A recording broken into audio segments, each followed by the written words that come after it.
Thank you very much for all being here today. If you were in America this morning, you would have possibly picked up a copy of the New York Times, and you would have seen a very large editorial in the New York Times about something called the Climate and Clean Air Coalition. And if you picked up your Guardian newspaper in London this morning, you would have seen a long article which says a rare note of harmony was sounded at the fractious UN climate change talks in Doha on Thursday. She also points out the bad news was that they didn't do anything about CO2. But what is this coalition about, and what are they trying to attack, and why is it potentially a note of harmony in a otherwise fractious negotiations, possibly a fast action that can have climate benefits, agricultural benefits, and air quality health benefits. To talk about this, we have to talk about black carbon, we have to talk about methane, and we have to talk about things called HFCs. And we also have to go back a little bit in time, if you can just let me do that. We have to go back to 2001. In 2001, the former executive director of UNEP, Klaus Topfer, was encouraged by some scientists in Nepal to fly over the Himalayas. And they went up in a little light aircraft, and there, over the Himalayas, they saw the beautiful white ice at the top of Everest and the blue sky, but below it, a whole smear of what in Britain we might call Marmite. I think if you're an Aussie, you'd call it Vegemite, but it just this brown rubbish right across the sky. So Klaus, the German Klaus, said, so we need to find out what this is all about. You give me a nice little paper. And the paper was delivered by a man called Ramanathan of the Scripps in La Jolla, California, and a whole bunch of other scientists. And we presented the findings of what was then, unfortunately we didn't realize it would be so controversial, the findings of the Asian brown cloud. And we presented them just before the World Summit on Sustainable Development in 2002 at a big press conference in London. And correspondents all over the world reported on this about the health impacts, the climate impacts, and other impacts of this brown cloud. Unfortunately, some of our Asian countries thought we were pointing the finger at them in terms of climate change and unsustainable development, and it was quickly rebranded not ABC for our Asian brown cloud, but ABC for atmospheric brown cloud. You have to move on now into the last few years, because the science has gone on and developed quite radically.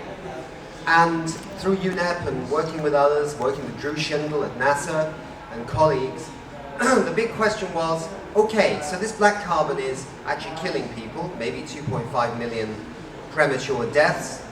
It may be actually a lot higher. I think the WHO are going to bring out some figures quite shortly on this.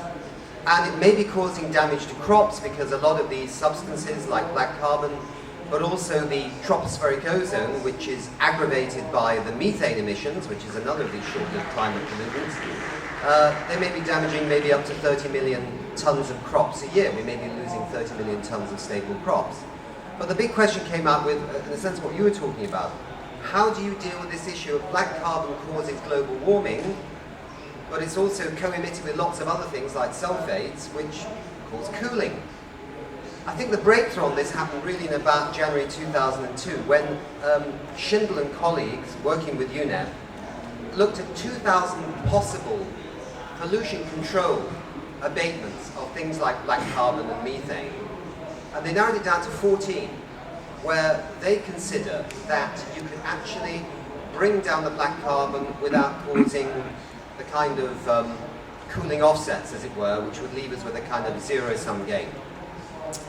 And in short, what has happened is this building of science over more than 10 years, this evidence that we could actually get co-benefits, multiple benefits, you might say green economy benefits, from attacking these short-lived climate pollutants, which stay in the atmosphere for literally a few days, in some cases months.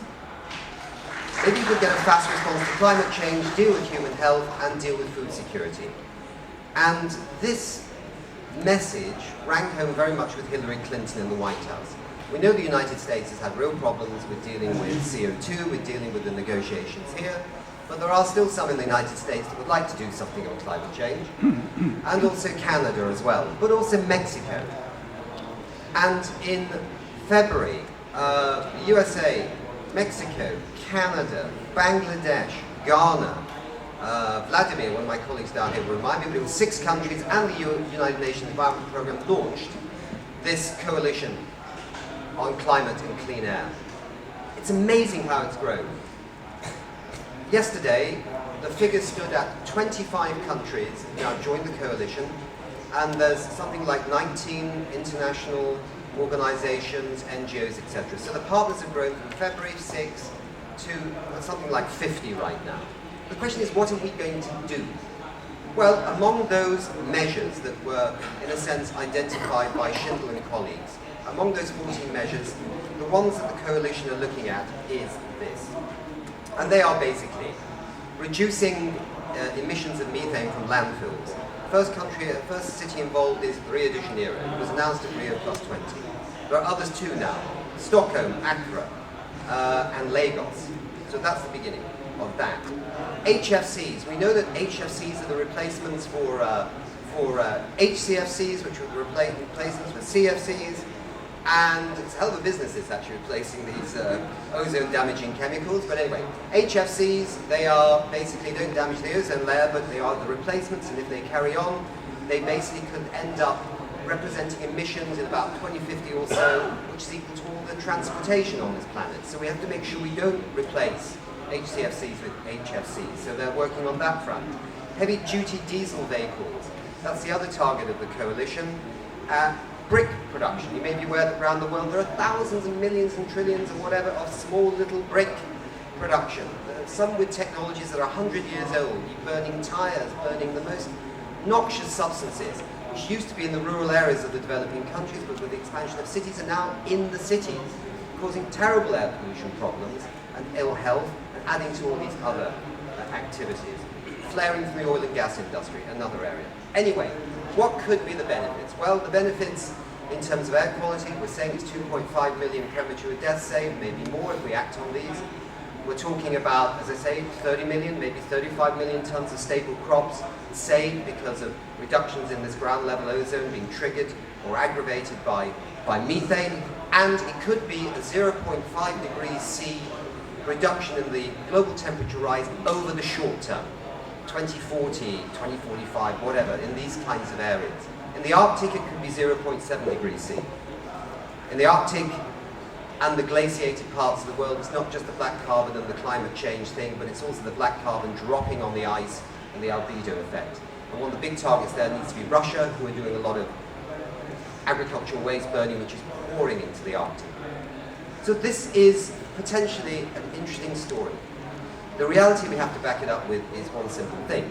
If you don't deal with CO2 as well, then you're never going to limit the global temperature rise under 2 degrees C, and you'll get the scenarios that UNEP has brought forward just before the COP and the World Bank with 3, 4, 5, whatever degree worlds. So it's a short-term action, but it can bring the North and the South into mutual cooperation because of air quality, agriculture, and climate change. Please go to the website, see if there's something of interest to you there. I'm sure we'll have more countries by the next COP, and let's see how it develops.